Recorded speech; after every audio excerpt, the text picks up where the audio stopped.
आमच्या काळामध्ये पाचव्या वर्षी शाळेत घातलं जायचं. आई वडील त्याच्यातून बी 1 वर्ष कमी करून टाकायचे शाळेत, कारण घरात नको गोंधळ आहे की नाही, शाळेत घालू जा, असा प्रकार होता तेव्हाचा. तरीही मी शिक्षण पुढे चालू ठेवलं, कारण मी लग्नच त्या अटीवर केलं सर. ज्या व्यक्तीसोबत लग्न केले ते व्यक्ती माझ्यापेक्षा डबल वयाने होते, 32 वर्षाचे. त्यांचं अगोदर लग्न झालं होतं. माझी अट एकच होती, माझं शिक्षण कंप्लीट केलं पाहिजे, कारण शिक्षणाची धून होती. तुम्ही सुद्धा कशीही कसलीही अडचण आली तर तुमचं एज्युकेशन थांबवायचं नाही, कारण शिक्षणाने एक वेगळा आत्मविश्वास निर्माण होतो, एक वेगळी ओळख निर्माण होते समाजामध्ये. मग शिक्षण कोणतं घ्यायचं हे की नाही. आपल्याकडे सिस्टीम थोडीशी वेगळी आहे, बदलणार नाही माहित आहे, कारण आपल्याकडे शिक्षण फक्त डिग्र्या कमावू शकतो, काम मिळत नाही हाताला, कारण आपल्याकडे व्यावसायिक शिक्षण रुजलेलं नाहीये. आपल्या बरोबरच स्वातंत्र्य झालेले जपान असतील, चीन असतील, आणखीन काही देश असतील, पण जपानचं उदाहरण तर एवढं सुंदर आहे आपल्या समोर की पूर्ण नष्ट झालेला देश परत उभा राहिला फक्त व्यावसायिक शिक्षणाच्या बळावरती. तुम्ही हे सेवा शिबिर घेतला, आम्हाला आमच्यासारख्यांना बोलवा, नक्की बोलवा. या शिबिरातून काहीतरी रोजगार उत्पन्न झालं पाहिजे. विणायला कोणाकोणाला येते मुलींना? विणायला कपडे शिवायला कोणाकोणाला येते? छान सर. अशा मलाही येतं, मी सांगते, मला विणायला येतं, मला एम्ब्रॉयडरी येते, मला पेंटिंग येते, क्लॉथ पेंटिंग येते. मी कम्प्युटरचे सगळे कोर्स केले, माझा ब्युटिशियनचा सुद्धा कोर्स झाले, कारण मी आयुष्यात वेळ वाया घालवायचा नाही हे ठरवलं, आणि आजही घालवत नाही. मी फक्त 4च तास झोपते. तुम्ही म्हणाल निसर्गाच्या विरोधात कसं, कारण सवय लावा. जसं आपल्याला चहाची सवय लागते, मोबाईलची सवय लागली आहे, आपल्याला सांगितलं जायचं बघा की आपण लाईट लागली की नमस्कार करायचा दिव्याला. का बरं? कारण आपण मेल्यानंतर जेव्हा आपल्याला उठवलं जाईल तेव्हा जे देवदूत आपल्या समोर येतील, प्रत्येक धर्माने असं सांगितलंय, त्यांचे डोळे दिव्यासारखे असतील, आपण उठून अगोदर काय करायचंय? नमस्कार. पण आता आपली अवस्था अशी, आपण तिथं उठू तर असं बघू चाचपून, काय अरे चा कोणी दवाखान्यात मेला असेल तर ते म्हणजे तिथंच राहिलं वाटतंय. अशी अवस्था आपली झाली, कारण वाईट सवयी आपल्याला सगळ्यात अगोदर लागतात. सर, ज्या व्यक्तीने माझ्याशी लग्न केलं शिक्षणासाठी हो म्हणून, त्यांनी 5 वर्ष मला शिक्षण घेऊ दिले नाही. मला दररोज शाळा दिसायची, दप्तर दिसायचं, मैत्रिणी दिसायचं, दुसरं काहीच दिसायचं नाही. मी रडायचे, मी म्हणायचे तुम्ही काय अट घातली होती? माझ्या अटीला तुम्ही स्वीकार केलं होतं आणि तुम्ही शिकवलं नाहीत मला. नंतर माझी 2 मुलं झाली, एक मुलगा एक मुलगी, ते शाळेत जायला लागली, तेव्हा मी म्हणलं आता मला शिकायचं काही असो. तर अट एक होती की माझ्या वेळेत अजिबात पुस्तकाला हात लावायचं नाही, म्हणून सवय अशी लागली की 11:30 ते 4 बघा अभ्यास करायची सवय कोणती, आणि त्याच्यानंतर मग आपलं काम, म्हणजे सवय अशी लागली की 3 ते 4 तास झोपायचं, आणि आजही तीच सवय आहे. झोप जास्त लागत नाही, थोडी डुलकी आली की ठीक आली तर घ्यायची. त्याच्यानंतर, कारण माझे आजोबा सांगायचे, आदत को अपना गुलाम बनाव, म्हणजे सवयीला आपले गुलाम बनायचं, आपण आदतचे गुलाम बनायचं नाही. समजा आपल्याला चहाची सवय आहे, 4 वाजता जांभळं येतात ना, पण जिथे चहाच उपलब्ध नाही तेव्हा आपला मेंदू आपल्याला काय सांगतो? गप बसा, जांभळे देऊ नका, इथं चहा मिळणार नाही. तर ही सवय लावा तुमच्या मेंदूला. मेंदू आपला सगळ्याच बॉडीवरती ऑर्डर देत असतो आणि ते बॉडी ती फॉलो करत असते. लक्षात येते का? तर ही सवय लावा. आपण मेंदूला ऑर्डर नाही द्यायचं, लक्षात येते का? मेंदूचं ऑर्डर मानायचं आहे, आपल्या हेडचं. विमान गेलं किती आनंद वाटला. एक काळ असा येईल जसं इथं हे गाड्या आहेत ना, जसे विमान बाहेर केलेले असते, हे तुम्ही करू शकता जर ठरवलं, तर तुम्ही नवीन पिढी आहात. दुसरी गोष्ट अशी आहे की आपण सुरुवात कुठून करतोय बघा. आपण आता हे समाजसेवा शिबिर आहे की नाही, आपला पहिला समाज आहे माणसाचा. Man is a social animal म्हणतात. आपला पहिला समाज आहे आपलं घर. आपण आईची सेवा करतो का हो? आईनं जर म्हणली आज जरा भाकरी टाक ना, तुम्ही लगेच काय म्हणतो? काय म्हणतो? नाही.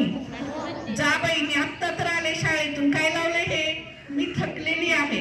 जे टाकत असतील, जे करत असतील भाकरी, त्यांचं अभिनंदन. मुलांनी सुद्धा शिकलं पाहिजे, कारण बायका खूप फॉरवर्डेड मिळणार आहेत तुमच्या. त्या म्हणणार आहेत आज मी ऑफिसहून थकून दमून आले, चपात्या तुम्ही करा. है की नाही? तुम्ही म्हणाल बाहेरून ऑर्डर करू, 5 मिनिटात मिळते, पण 5 मिनिटाचं जेवण फक्त 5 दिवस चांगलं लागते, त्यानंतर परत घरचंच खावंसं वाटतं. सांगण्याचं तात्पर्य असं आहे की आपण स्वयंपूर्ण बनलं पाहिजे, स्वावलंबी बनलं पाहिजे आणि आपल्याला सगळंच काम करता आलं पाहिजे. बरोबर आहे की नाही? असं ठरवलेलं नाही की मुलांनी हे करायला पाहिजे, मुलींनी, कारण जे मुलं करू शकत नाहीत ते आज मुली करायला लागल्यात. मग मुलांनी काय हरकत आहे मुलींपेक्षा सरस बनायला सगळेच कामात? बरोबर आहे की नाही? आपल्याकडं उदाहरण आहे हो, 1800च्या शतकातलं आहे. महात्मा फुलेंचं आपल्या समोर उदाहरण आहे, ज्यांनी त्या काळामध्ये समाजाशी लढून आपली सावित्री उभी केली आणि त्या सावित्रीचा उपकार की आम्ही इथं उभे आहोत आणि तुम्ही सुद्धा. बरोबर आहे की नाही? आणि मग तुम्ही आजही बघा कसं झाले माहितीये का, नाही नाही म्हणलं तरी आजही पुरुष प्रधान संस्कृतीच आहे. जसे आपले मुलं काय म्हणतात बरं का, मुस्लिमांचं काय का असे ना पण चोरी बुरका घालतात लई मस्त. मारवाड्यांचं कसं काय असे ना पण त्या बाया घुंगट घेऊन चालतात. बरोबर आहे की नाही? मी म्हणत नाही की घुंगटच घ्या, बुरखाच घाला, पदरच घ्या, पण जे कपडे घालायला ते कपडे शरीर झाकण्यासाठी आहेत याचं भान ठेवा. लक्षात येते का तुमच्या? बरोबर आहे की नाही? ड्रेस घातलात त्याच्यावर ओढणी घाला, काय ग ते टॉप टॉप घाला ना, पण त्याच्यावर ओढणी असू दे. आपल्या भारताची संस्कृती आहे होती. लंडनचे, रशियाचे, युरोपचे कोणी तुमची साडी घालत नाही, पण तुम्हाला किती अट्टहास आहे की आम्ही तसं घातलं पाहिजे. किंवा एखाद्या पिक्चर मध्ये हिरोईन असं घातली, मी का घालणार नाही? अगं बाई, तिनं पैसे घेऊन घालतीये. लक्षात येते का? आणि आपले भाऊ, आई, वडील हेच म्हणतात ना की असे कपडे नकोच घालू, कारण त्यांचीच इच्छा आहे की माझ्या घरच्या महिला ह्या व्यवस्थित राहिल्या पाहिजे. बाहेरच्यांना तर चांगलंच आहे बघायला सगळं. आता तुम्ही म्हणाल एवढं शिकून सवरून तुम्ही असे का विचार करता?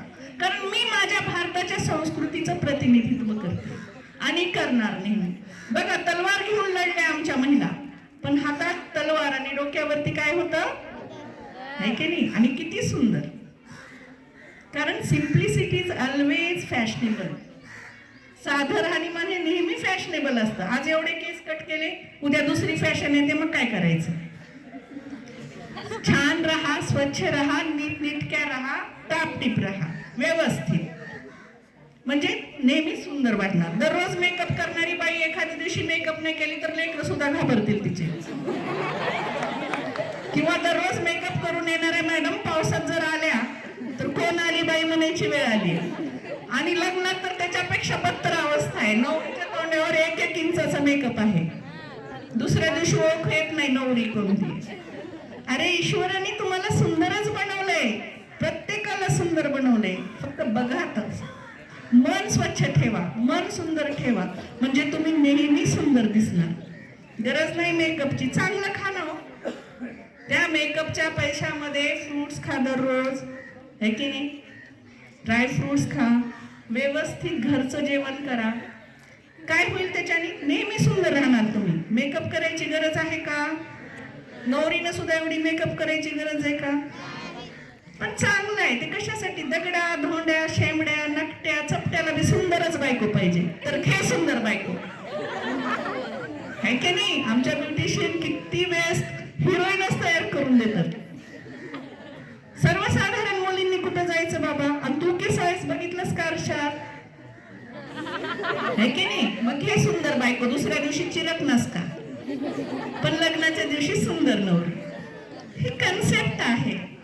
मला म्हणायचं एवढं की अशा वाईट गोष्टी, वाईट म्हणजे ह्या वाईट नाही, दगड्या धोंड्यासाठी आपल्यासाठी चांगलं आहे, तर पैसे जास्त खर्च करू नका. कारण पैसा कमवणं ज्यांनी कमवलंय त्यांना माहित आहे पैसा कमवणं काय असतं. आपल्या आई बाबाचं बघा, हा बिचारे बनेला होल असतात, है की नाही?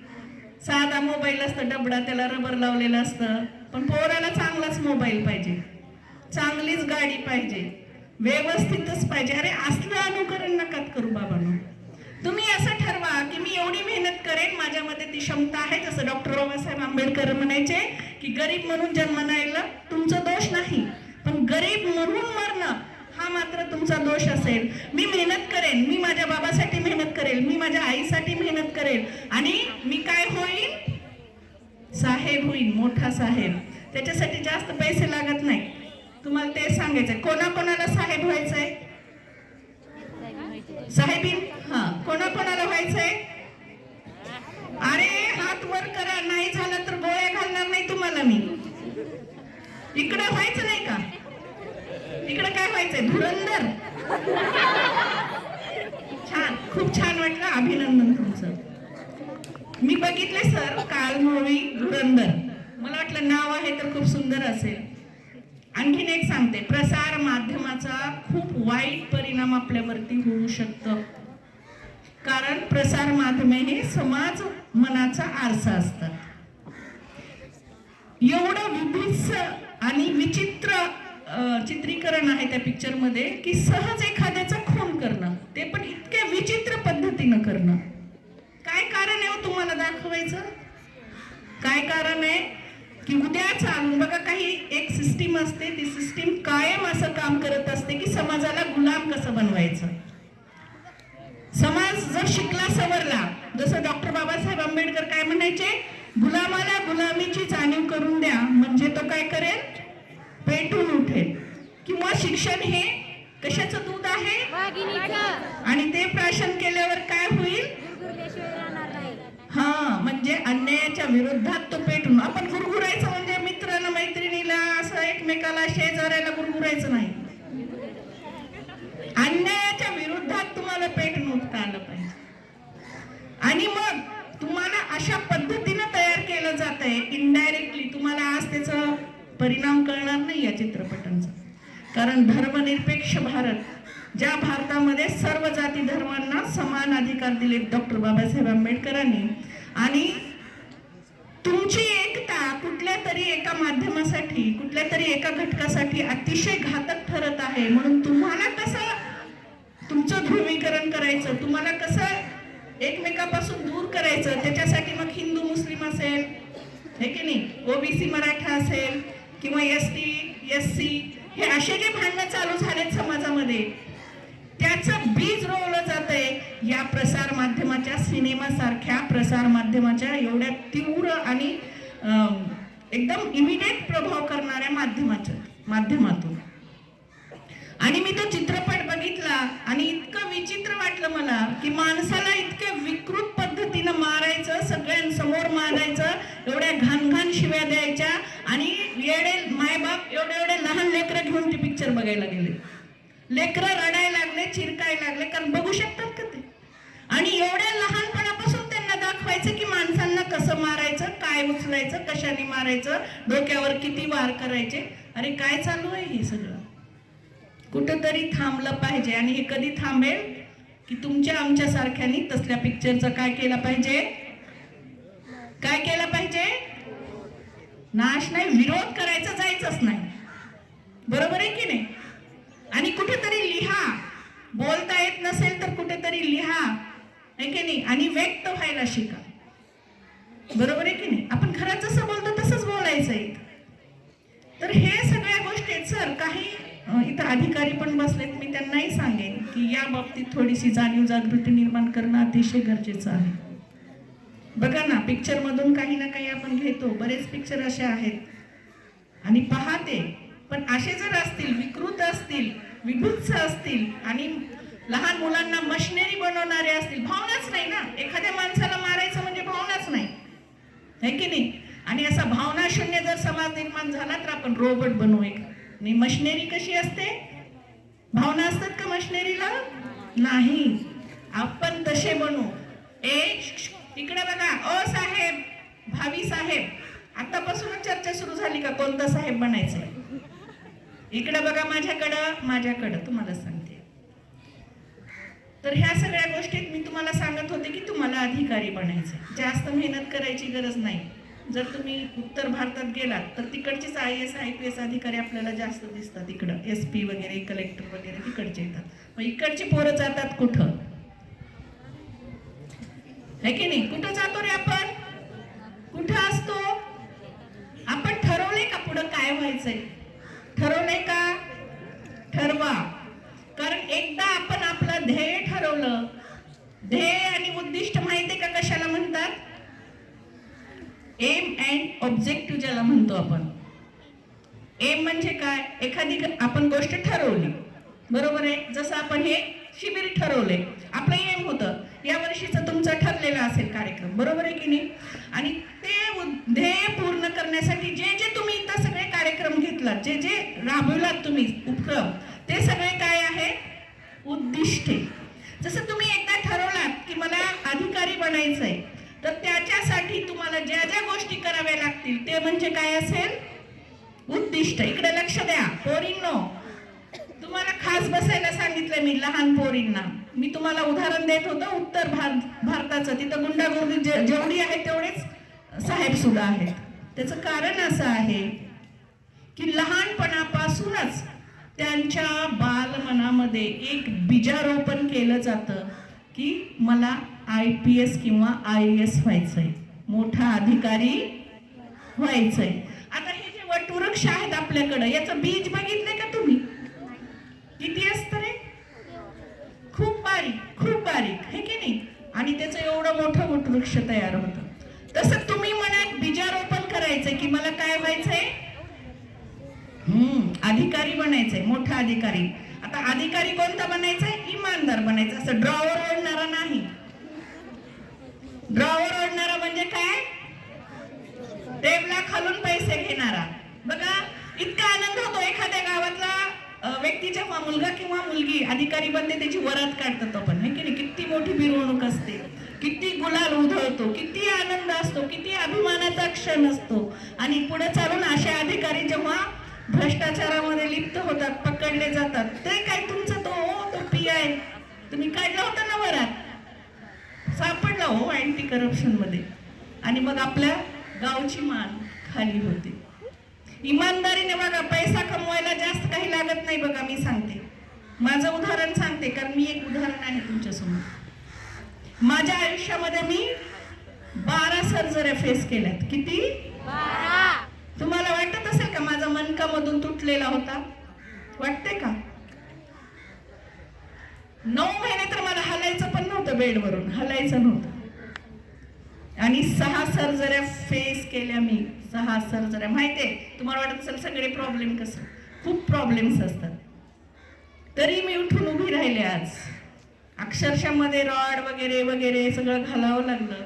वाटत होतं की मी उठेन की नाही, की कधी कधी वाटायचं, पण वाटायचं की नाही, मी चांगले कर्म केलेत, मी ईश्वरवादी आहे. कोणाकोणाचा विश्वास आहे ईश्वरावरती? सगळ्यांचाच. काही जणांचा नसेल पण असतो तो, है की नाही? आपण म्हणतो ना, कोणी जरी नाही बघत असेल तर कोण बघतोय? आणि तो बघतच नाही तर न्याय सुद्धा करतो, बरोबर आहे की नाही? आणि मला त्या गोष्टीवर विश्वास होता. आणि हे पण माहित होतं की परीक्षा योद्ध्याचीच घेतली जाते. मग तो योद्धा समाजात लढणारा असेल, रणांगणात लढणारा असेल, राजकीय बाबीवर लढणारा असेल, सामाजिक बाबीवर लढणारा असेल, कुठेही. आणि माझी परीक्षा घेतली गेली प्रत्येक वेळेस आणि मी त्याच्यात उत्तीर्ण होत गेले. लक्षात येते का? अशा अवस्थेत सुद्धा मी थांबले नाही. त्या अवस्थेत सुद्धा मी MPhilचा अभ्यास करत होते, झोपून लिहायचे नोट्स. आणि जेव्हा मला डॉक्टरनी उठा म्हणून सांगितलं, मी MPhilच्या परीक्षेला गेले. इथून बेल्ट होता माझ्या, पूर्ण असं पॅक, मध्ये रॉड, मोठमोठे असे स्क्रू टाकलेले, खाली वाकायचं नाही, आजही नाही, खाली बसायचं नाही. अशा अवस्थेत मी परीक्षेला गेले, पूर्ण घामाने भिजले आणि दिली परीक्षा, पास झाली. सांगण्याचं तात्पर्य असं आहे की अशा गोष्टी घडत असतात लाईफमध्ये. मी अधिकारी होण्याबद्दल बोलणारच आहे, पण इमानदारी सांगते, मी एका नॉन ग्रँटेड कॉलेजचे प्रिन्सिपल झाले. फक्त 7,000 पेमेंट. किती?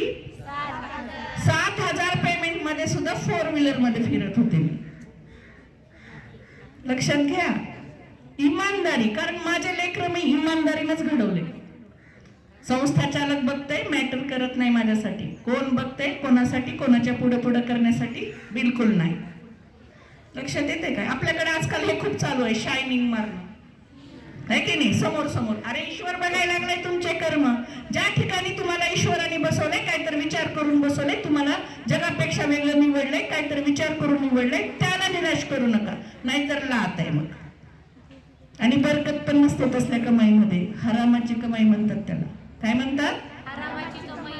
आणि मग आमच्या सारख्याची लात पण खातात असे लोक. तुम्हाला वाटत असेल की मी कायद्याचा अनादर करते, पण करते. माझ्यावर 16 केसेस चालू आहेत. किती? 16. PI ला ठोकले मी जाऊन पोलीस स्टेशन मध्ये. कळालं का? तुम्हाला वाटत असेल असं का? मग आम्हाला कायदा हातात घ्यायचं शिकवायलात का? बिलकुल नाही. जो कायद्याचा अनादर करेल, कायद्याच्या खुर्चीवर बसून त्याचा आदर करण्याची गरज नाही. बरोबर. खूप छान आवाज आहे तिचा. तर अशा घटना घडतात आपल्या लाईफ मध्ये. मग मी तुम्हाला सांगितले 7,000 पेमेंट मध्ये मी 4 व्हीलर मध्ये फिरते, आजही फिरते. फक्त 22,000 पेमेंट आहे आज ही माझी, पण मी खुश आहे त्याच्यामध्ये. 22,000च्या पेमेंट मध्ये संधी आली 8.5 लाख रुपयाचं शेत. सर मला सोनं घ्यायची आवड आहे फक्त त्या पैशातून. 8.5 लाखाचं शेत 21 ला घेतले. आज 3 करोडचं शेत आहे ते. किती? ईश्वराने दिलं ना मला. अजून वाढतच जाणार आहे. मी शेत घेतलं, महानगरपालिकेची हद्द आली. मी शेत घेतलं, रिंग रोड आला तिथून. मागे 55 फुटाची रोड झाली, समोरची 33 फुटाची मंजूर झाली. ईश्वराने दिलं की नाही? पण माणसाला तेवढा धीर आहे का हो? कर्मावर विश्वास आहे का? उगा ह्याचं घे त्याचं घे, वच ह्याच्या ताटात काय त्याच्या ताटात काय, मला कसं मिळालं पाहिजे. आणि मग आजार होता तो तुम्हाला वेगवेगळी. BP होते, खारट खायचं नाही. मलाही आहे, पण कंट्रोल झालं सगळ्या गोष्टी. कारण ती एक परीक्षा होती. त्या परीक्षेत पास व्हा. तिखट खायचं नाही, गोड खायचं नाही, हे खायचं नाही. मग काय खाणार? गरीबाच्या ताटातलं अन्न हिरावून घेतलं ना, खा मग सपक वरण, खा मग बिना तेलाची चपाती. गोड खायचं नाही, नुसतं बघायचं. एका आमदाराला जेवायला बोलवले होते मी, खूप पंचपक्वान केले बर का. आला बिचारा, फोन करायले. शेतकऱ्याचे नेते आहेत ते, लक्षात येईल तुमच्या आजूबाजू कुठेतरी आसपासच आहेत. काय शेतकऱ्याचे नेते म्हणून पार पदयात्रा काढली होती. आणि येताना गाड्यात बसून येतात नालायक लोक. काय तर आले जेवायला, आले तर हाच करत आले. क्या हुआ? दांत निकाले जी मेरा, दुख रहा था अभी. ते बघितलं समोर, बाबू एवढं केलं, काहीच खायचं नाही. ओ मांडगं बनवता येते का समोर? येते की. बिचारा ड्रायव्हरला बोलवले, ड्रायव्हर वरपून खाल्ला त्यांच्यासोबत बसून. आणि ह्यानी काय खाल्ला? मांडगं. हे तुमचं एक कर्म आहेत, कर्म. आणि कर्म सिद्धांत अटळ सिद्धांत आहे. त्या सिद्धांतावर कायम राहा. लक्षात घ्या.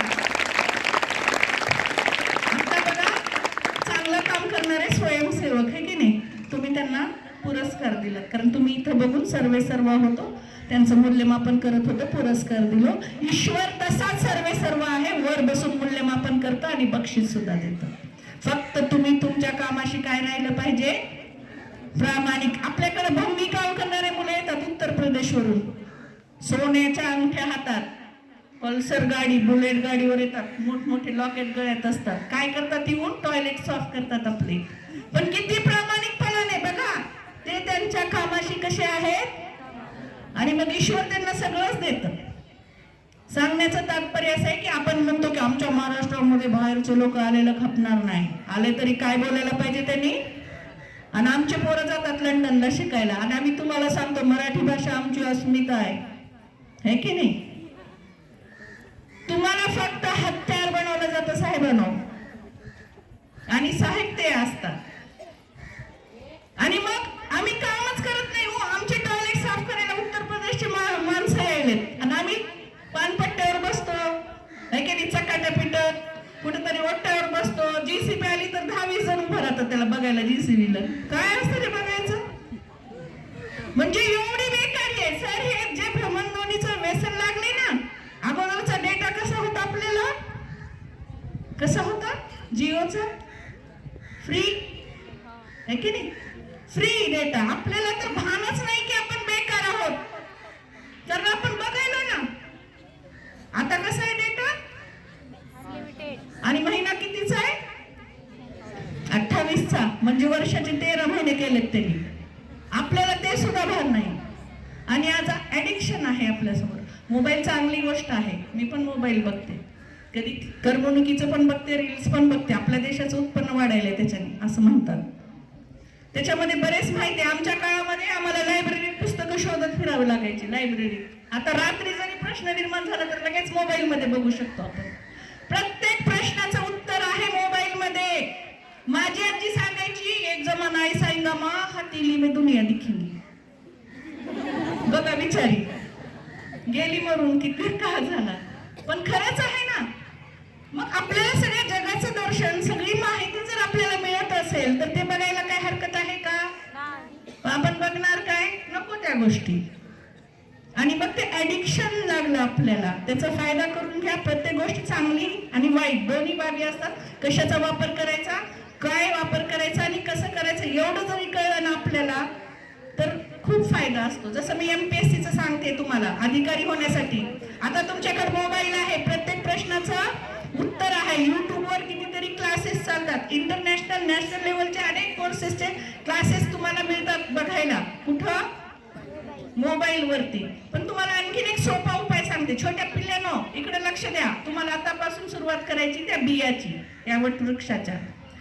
5वी पासून काय करायचं, 1000 पेजेसचं रजिस्टर घ्यायचं. किती? तुमच्या पुस्तकामध्ये मराठीमध्ये, हिंदीमध्ये आणि इंग्रजीमध्ये काय आहे? ग्रामर. त्या ग्रामरचे सगळे नियम वगैरे, सूत्र जे काही असेल, काय असेल ते लिहून काढायचे तुम्हाला. दररोजच आपला अभ्यास आहे. त्यानंतर गणिताची सूत्र, भूमितीची सूत्रे वगैरे तुम्हाला लिहून काढायचे. अजून कशामध्ये सूत्र असतात? कशामध्ये असतात? विज्ञानमध्ये. बरोबर आहे ते. त्यानंतर ऑब्जेक्टिव्ह प्रश्न, ज्याला आपण पर्यायी, बहुपर्यायी प्रश्न असे म्हणतो. गाळलेल्या जागा भरा, जोड्या लावा, हे की नाही. एका वाक्यात उत्तर द्या. जसं आग्रा कोठे आहे? भारतात रे. आणि ताजमहल कुठं आहे? आग्र्यामध्ये. बरोबर आहे की नाही. कुठं जरी जाऊन हा प्रश्न विचारला, अमेरिकेत जरी, तर उत्तर काय असेल? ताजमहल कुठं आहे? त्याला म्हणतात ऑब्जेक्टिव्ह. एकच उत्तर असलेलं पर्याय, बहुपर्यायी जरी असले तर पर्याय मात्र काय असतं त्याचं? एकच असतं. असे प्रश्न जे आहेत ते सुद्धा लिहून काढायचे. लक्षात येते का? इकडे लक्ष द्या, तुमच्यासाठी बोलतेय. मला याच्यातले साहेब दिसले पाहिजेत एक 10-12 वर्षानंतर. असं करत करत तुम्ही कुठपर्यंत यायचंय? 12वी पर्यंत.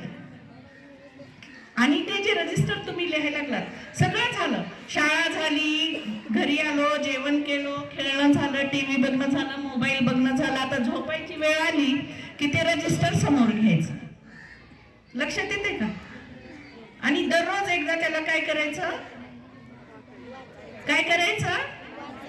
वाचायचं. असं कुठपर्यंत करायचं? 15वी पर्यंत. दररोज वाचायचं ते. कुठपर्यंत? तुम्हाला पाठच होऊन जाईल ना. जे पाठ झालं ते आपोआपच तुम्ही वाचणार नाही. बरोबर आहे की नाही. तरीही आठवड्यातून एकदा त्याला. आणि 15वीला तुम्हाला MPSC ची किंवा UPSC ची फॉर्म भरण्याची काय असते? संधी असते. तेव्हा भरायचं. मी सांगते तुम्हाला, मोठं स्वप्न बघा. कलेक्टर व्हायचं स्वप्न बघितलं तर किमान नायब तहसीलदार, तलाठी, BDO वगैरे वगैरे तरी तुम्ही होणारच. झालात तरी तिथं थांबायचं नाही. पुढचा टप्पा ठरलेला आहे की मला कलेक्टर व्हायचंय किंवा मला SP बनायचंय, मला जे काही बनायचं ते ठरवलंय. ते करण्यासाठी ते रजिस्टर तुम्ही तुमच्या जवळ काय ठेवायचंय? कायम ठेवायचंय. आणि जेव्हा 15वीला जाल तेव्हा मात्र तुम्ही MPSC चे क्लासेस लावायचे. कधी? म्हणजे BA ला असाल, BCom ला असाल, लास्ट इयरला, BSc ला असाल. आणि फर्स्ट अटेम्प्ट मध्येच तुम्हाला काय व्हायचंय? होईल की नाही सांगा?